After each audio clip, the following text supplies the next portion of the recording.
Olá, amigo, amiga, nós somos a Escola Extra Ajude, sejam muito bem-vindos. Nós estamos aqui trabalhando com o propósito de qualificar pessoas para atuarem no amplo universo dos registros públicos.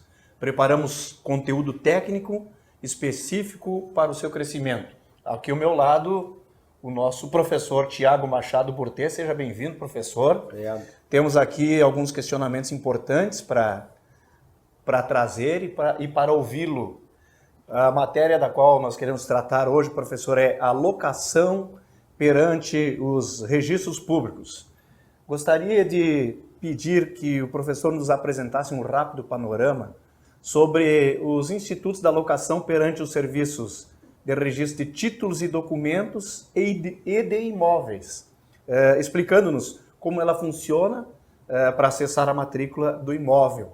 É possível? Claro, sem dúvida. Vamos lá. Eu agradeço a oportunidade por poder tratar dessa matéria com os amigos, né?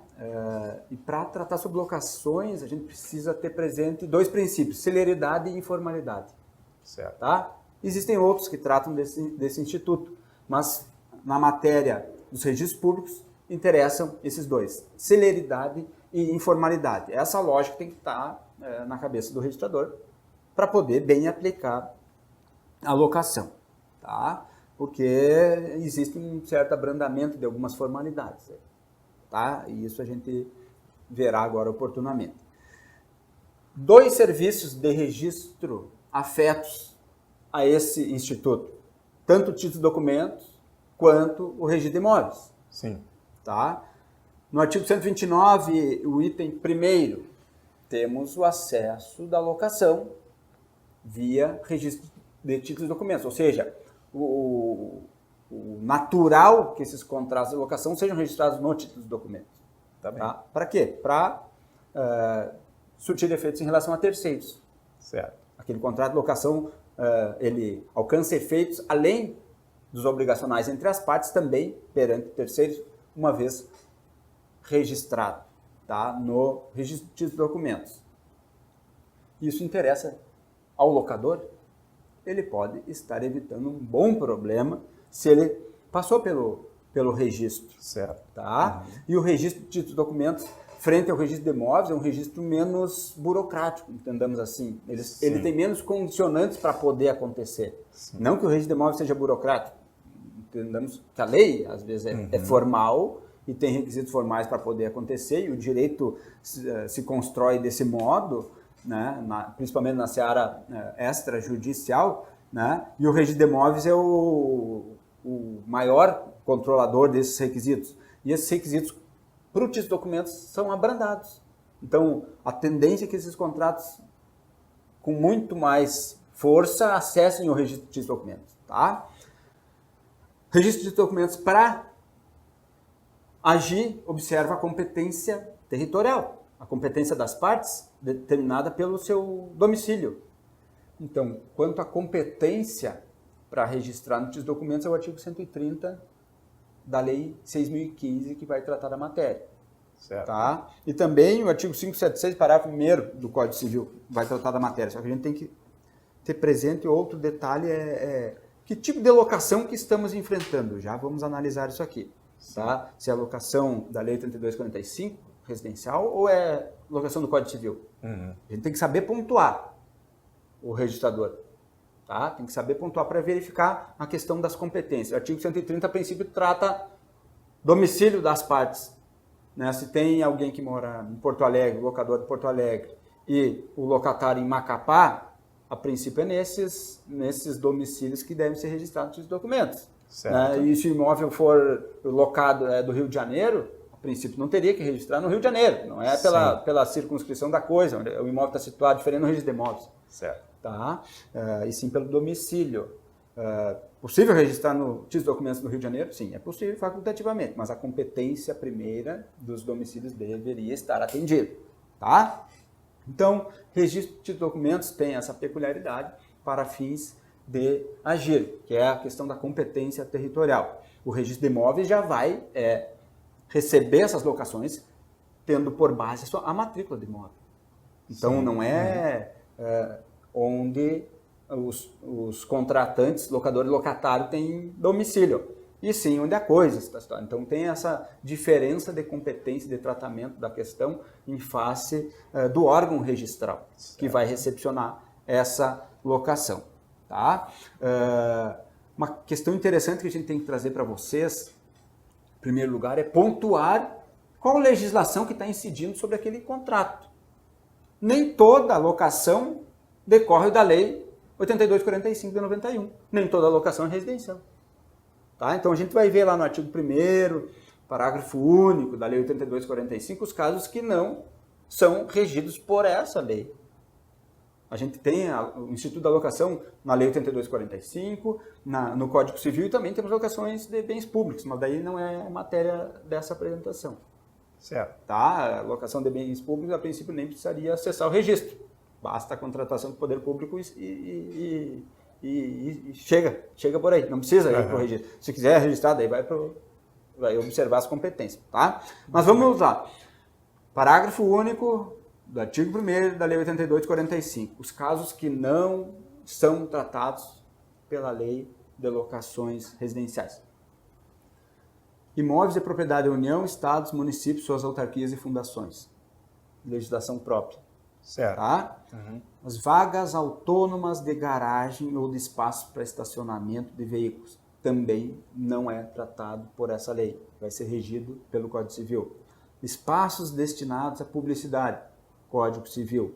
Em parte, hotéis, residência ou parados. Assim considerados aqueles que prestam serviços regulares a seus usuários e, como tais, sejam autorizados a funcionar. Também não se aplica a Lei 8245. Então, tem que saber com o que a gente está tratando, qual é a legislação incidente para fazer um controle adequado, tanto de competência quanto de formalidades.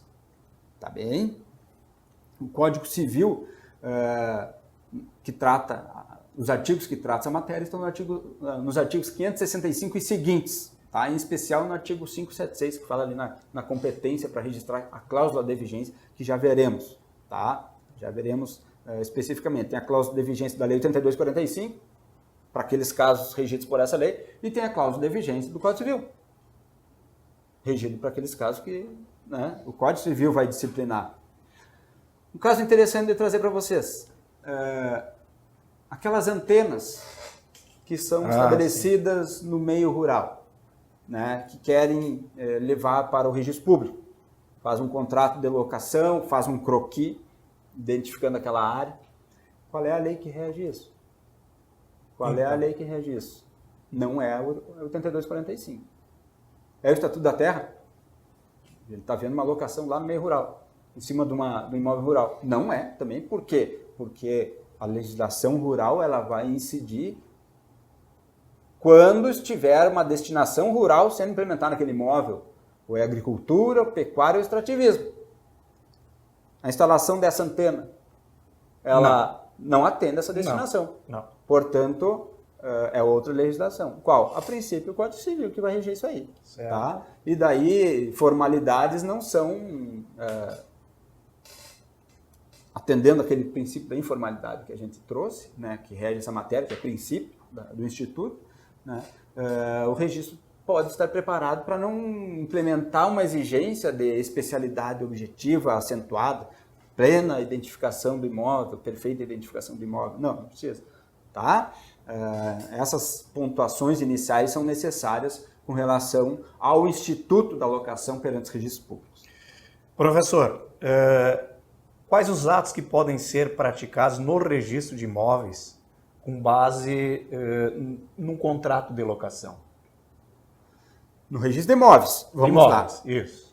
No imóveis, a gente pode registrar a cláusula de vigência ou averbar o direito de preferência. Tá? Muito bem. São dois atos que são praticados no registro de imóveis. Dois atos. Um registro do contrato de locação com a cláusula de vigência. Nem todo contrato de locação tem cláusula de vigência. Não tendo cláusula de vigência, não acesso ao registro de imóveis. Certo. É para essa finalidade que serve o acesso da locação no registro de imóveis, ou para fins de resguardar o direito de preferência. Tá? O direito de preferência decorre da lei. Precisaria ter uma cláusula específica no contrato? A princípio, não. Mas tem registro de imóveis que impugna dizendo que só vai averbar se constar a cláusula do direito de preferência, que em tese não seria preciso. Basta o requerimento, né, solicitando a averbação do contrato para fins do direito de preferência e anexa o contrato. Né? Lógico que vai ter que ter a observância dos princípios, registro de imóveis. Né? Registro de imóveis, observância dos princípios, da disponibilidade, continuidade, especialidade, tem que ter uma descrição não absoluta do imóvel, naquele caso que a gente trouxe de uma antena no meio rural. Mas eu estou tratando da Lei 8245 de um apartamento, estou tratando de uma casa, estou alugando um imóvel dessa natureza. Instrumento, qual é a natureza desse instrumento? Qual é a natureza? É escritura? Precisa ser por escritura? Não precisa, pode ser por instrumento particular. Tá? E daí a qualificação como instrumento particular, com descrição completa do imóvel, número de matrícula e observando as formalidades do artigo 221, inciso 2 da Lei 6.015. Reconhecimento de firmas, dos contratantes e de duas testemunhas. E observada a competência. Importantíssima essa questão da competência no registro de imóveis. Por quê? Porque aqui temos uma exceção ao princípio da territorialidade. Tá? De regra, ato de registro é praticado onde o imóvel está situado. Então, se houve um desmembramento de cartórios, houve uma emancipação de uma cidade e foi criado um registro de imóveis nessa cidade nova, vai praticar um ato de registro, uma compra e venda, por exemplo, tem que levar a matrícula da origem para a matrícula do cartório novo, para fins de realizar um registro. Nesse caso da locação é uma exceção, artigo 169, inciso 3º da Lei 6.015. O ato de registro dessa locação pode ser feito na matrícula da circunscrição de origem, mesmo que tenha sido criado um registro de imóveis novo. Por que isso? Por causa do princípio da celeridade do contrato. Ou seja, tem que permitir o acesso rápido, tem que permitir a contratação rápida para atender o interesse. Contrato de locação é diferente, quer dizer, pelo princípio da celeridade, faz com que não haja necessidade de primeiro uma transferência para a nova circunscrição. Isso acaba facilitando a averbação. Materializou o princípio. Perfeito. Materializou o princípio através de uma exceção ao princípio da territorialidade. Fiquem atentos, tá? Essa matéria é bem interessante. Artigo 169, inciso 3. Tá? Excelente. Agora, para responder completamente a pergunta, vamos tratar dos atos registrais que são praticados. Então, lembrando, ato de registro da cláusula de vigência, artigo 167, inciso 1, ato de registro. Sempre está no artigo 167, inciso 1. Item 3. Dos contratos de locação de prédios nos quais tenha sido consignada cláusula de vigência no caso de alienação da coisa locada. Ou seja, vou fazer registro se tiver cláusula de locação. A cláusula de vigência, perdão. Cláusula de vigência. Tá? Vai gerar um ato de registro na matrícula do imóvel. Tá bem? Na matrícula onde ela estiver, onde ela existir, independentemente daquela situação de ter criado outro registro de imóvel. Tá? Artigo 242 também da Lei 6.015. Então, artigo 167.1.3 e 242. O contrato de locação com cláusula expressa de vigência, no caso de alienação do imóvel, registrado no livro 2, consignará o seu valor, a renda, o prazo, o tempo e o lugar do pagamento, bem como pena convencional. Isto que o registro de imóveis tem que observar para fins de realizar o registro da cláusula de vigência. O que mais que o registro de imóveis faz com relação a esses contratos? Averba o direito de preferência. Artigo 167.2 daí. A averbação está no inciso 2. Item 16. O contrato de locação para os fins de exercício do direito de preferência. Tá? Então, é isso que o registro de imóveis faz com relação a esses contratos de locação. Tá? E no contrato de locação, quais as garantias que podem ser contratadas? Garantias do contrato. Do contrato. Estão no artigo 37 da Lei 8245. No Código Civil não tem, tá? Então, quando a gente está tratando dessa legislação protetiva, né, 8245, ali tem o artigo 37 que vai dizer quais são as garantias. Se eu estou tratando de Código Civil, que garantias que eu posso usar? Qualquer um. Certo. Tá? Então, Quando estou na Lei 8245, tem aquelas garantias tipificadas lá que aquelas podem ser utilizadas. Quais são? Caução, essa sim interessa o registro de imóveis. Fiança, não interessa o registro de imóveis. Seguro, fiança, locatício, também não interessa. Cessão fiduciária de cotas de fundo de investimento também não, vai para o RTD. Com relação, então, à Lei 8245, garantias. Pode ser pactuado no contrato de locação mais de uma garantia. Se entrar no registro de imóveis, tem uma caução e ao mesmo tempo uma fiança. O que o registro vai fazer? O registro de imóveis vai fazer? Não vai recepcionar. Sim. Por quê? Porque é vedado que tem mais uma garantia no contrato de locação. Artigo 37, parágrafo único. Essa é a primeira questão que o registro de imóveis tem que verificar em tratando de garantia. Tá? Garantias do contrato de locação. Professor, e essas garantias se leva ao álbum imobiliário, ou títulos e documentos? Vai para o registro de imóveis ou para o títulos e documentos? As garantias. As garantias, pois bem, se o contrato foi registrado no registro de títulos e documentos, é o contrato que se registra, não garantia, se registra o próprio contrato. Certo. Tá? No registro de imóveis, a gente já viu o que a gente faz. Registra a cláusula de vigência ou a verba de preferência. E a garantia, aquela que eu citei no artigo 37, inciso 1, caução. O que eu vou fazer com ela no registro de imóveis? O que eu vou fazer com essa caução no registro de imóveis? Artigo 38, daí que vai me dizer. Tá? A caução poderá ser em bens móveis ou imóveis. Veja, se for bens móveis, está lá no contrato de locação registrado no RTD. Sim. Tá? Parágrafo 1º do artigo 38 da Lei 8245. A caução em bens móveis deverá ser registrada no cartório de títulos e documentos. Em bens imóveis deverá ser averbada à margem da respectiva matrícula. Então, mais um ato que é feito no registro de imóveis em decorrência do contrato de locação. Registrei cláusula de vigência, averbei de preferência e averbei caução. Pois bem, temos uma peculiaridade com relação a esta caução. A caução, a natureza da caução. A natureza da caução. Boa pergunta. É direito real ou obrigacional? Boa pergunta. Não está pacificada essa questão. Tá? Por quê? Vamos entender os princípios da locação. Quais são os princípios? Um deles que a gente viu, informalidade. Sim. A informalidade. Então, o que é essa caução dentro do contrato de locação? Eu poderia estabelecer uma formalidade para garantia quando o contrato em si, o principal, ele não tem esse aspecto da formalidade, exigir, por exemplo, uma escritura pública para formalizar um contrato de locação. O contrato de locação existe pelo acordo verbal. Sim. Não precisa nem ser escrito. Não precisa nem ser escrito. Tá? Mas é uma prudência que se faz, um cuidado que se faz, que se torna expresso, se escreva o contrato, ainda mais se quiser registrar. Certo. No registro de imóveis não vai receber contrato verbal, não tem nem título de documentos. Tá? Então, voltando para a natureza dessa caução. Três correntes. A primeira entende que ela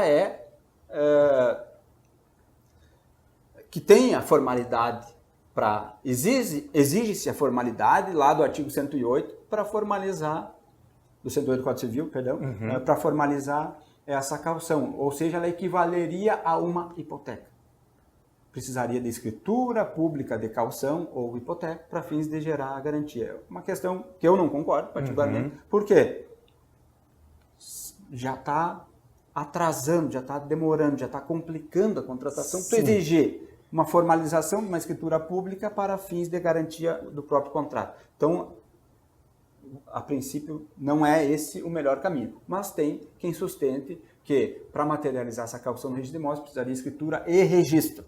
Discordo, existe essa posição, tem que passar para vocês. A segunda posição, que é o extremo, que é, em face dos princípios da locação, essa se trata de uma garantia real equivalente a uma hipoteca que se faz por instrumento particular e através do ato de averbação. É uma situação bem atípica, sui generis, como se diz. Tá? Ela teria força, uma averbação por instrumento particular tem força de hipoteca. Teria a mesma força de um registro de uma hipoteca feita por escritura. Esta é a posição que o Estado de São Paulo adota. Tá? Decorrência da alocação. Tem um agravo de instrumento, número, se quiserem, para anotar.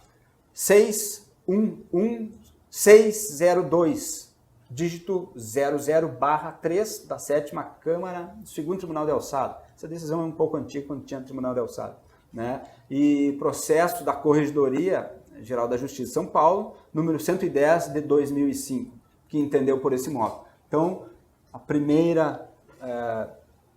primeiro modo de enfrentar a natureza da caução é o rigorismo formal, né? Escritura e registro. O outro modo é o abrandamento da formalidade. Ela chega no mesmo efeito, né? Com um poder de sequela decorrente de uma hipoteca, né? Mas através de uma deaverbação feita por um instrumento particular dentro do contrato de locação. E a terceira via, alternativa construída para dar concreção a esta garantia de um contrato específico de locação, ela não vê o vínculo real, ela não vê a eficácia real. Embora criada essa verbação por instrumento particular. Então, é como se fosse uma espécie de notícia naquela matrícula, Sim. tá? Para permitir que eventual adquirente do imóvel não tenha oponibilidade frente ao locatário. O locatário ao locador, né? Aquele contrato que, de regra, gera efeito entre os dois, quando averbado na matrícula aquela caução, vai gerar efeito perante todos. Um terceiro que for adquirir o imóvel sabe que pode ter algum reflexo patrimonial, algum reflexo econômico com relação àquele imóvel. Principalmente isso vale quando quem dá em caução um imóvel é um terceiro.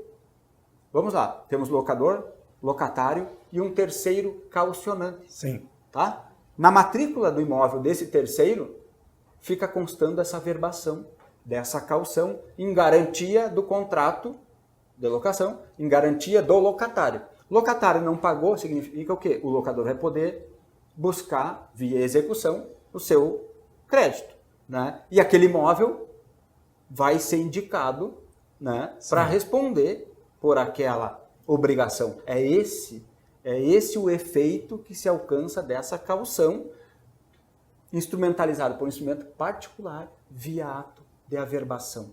Tá?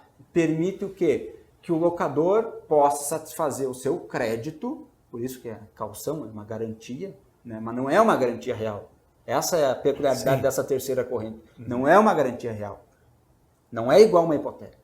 Tá? Mas permite a esse locador ofertar nesse processo aquele bem, inclusive frente a terceiros que contrataram uma aquisição daquele imóvel com aquela observação, né, para fins de resguardar o crédito não pago, o locativo lá não pago pelo locatário.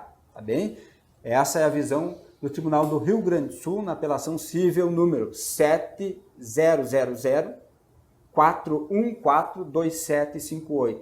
Tá? Seria uma terceira forma vista com relação a esse instituto da caução locatícia dentro do contrato de locação. Professor, qual seria o efeito de se registrar a cláusula de vigência ou de averbar a preferência lá no registro de imóveis? Muito bem. A regra é que uma alienação do imóvel locado, ela extingue a locação. A regra é essa. Certo. A locação é um contrato de direito obrigacional, né, que ele não prepondera frente a uma alienação, a uma compra e venda, por exemplo. Sim. Então, o locador vendeu para fulano de tal o imóvel, mas o locador tinha locado esse imóvel. Sim. O que acontece? O que acontece?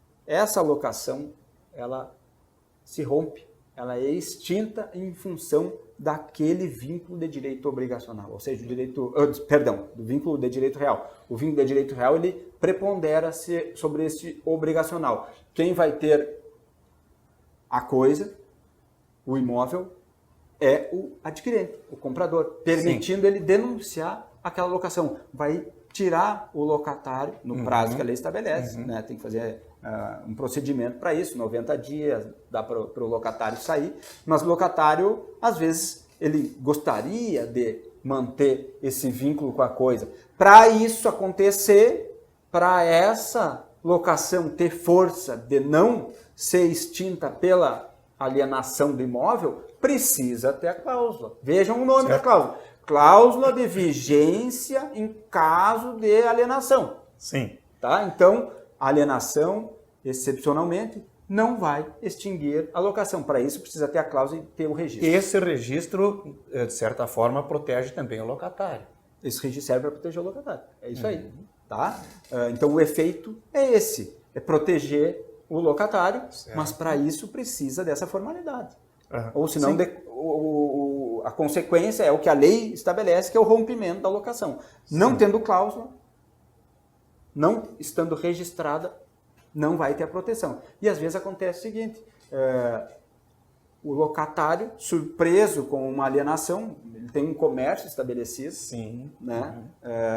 Tem um ponto comercial estabelecido, não tinha cláusula de vigência, não registrou e ficou sabendo, né, que o locador vendeu e vai ter que sair daquele ponto. Olhem o problema. Causa um problema. Causa um problema. Então ele tem que estar atento a essa possibilidade e cumprir o ritual que a lei estabelece. Sim. Não significa que o locatário não será indenizado. É outra coisa. Bom. O vínculo com a coisa, o vínculo de direito real é uma questão que ele vai ter se ele cumpriu o rito, que é ter a cláusula e ter registrado. Não fez isso, saiu, vai ser indenizado, não tem problema.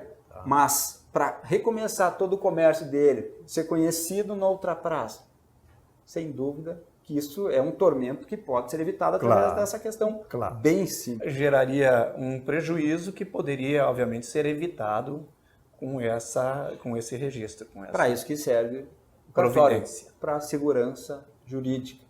Tá? Segue o caminho que a lei diz que vai chegar na segurança jurídica. Agora, não vai alcançar o direito se não cumprir o ritual.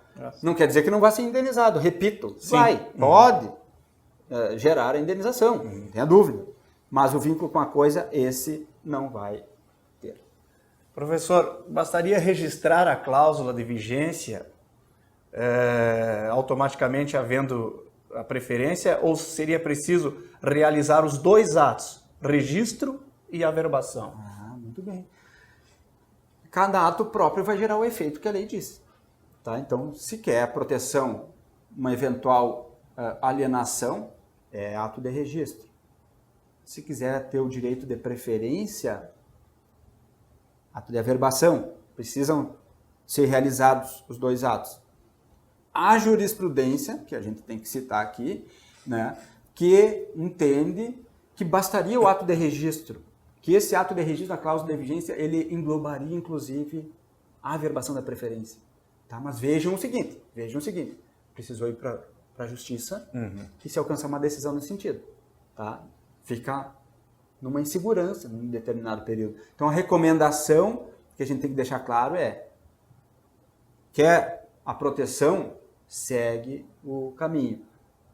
Faz o registro e também faz a averbação. Eu vou citar o número dessa decisão, porque se alguém quiser fazer uma pesquisa, né, e tiver com algum caso específico, talvez valha a pena. É do Conselho Superior da Magistratura de São Paulo, que é a maior fonte de jurisprudência da área notarial registral do país, tá? Na apelação número 0027416, dígito 80.2013.8.26.0100 da comarca de São Paulo. Vou me permitir ler a emenda. Registro de imóveis, dúvida, contrato de locação, cláusula de vigência e exercício do direito de preferência. Suficiência do registro em sentido estrito para atribuir eficácia real tanto à cláusula de vigência como ao pacto de preferência. Desnecessidade da prática de dois atos notariais, falaram notariais aqui, mas seria registrais. Entre parênteses, averbação e registro. Tá?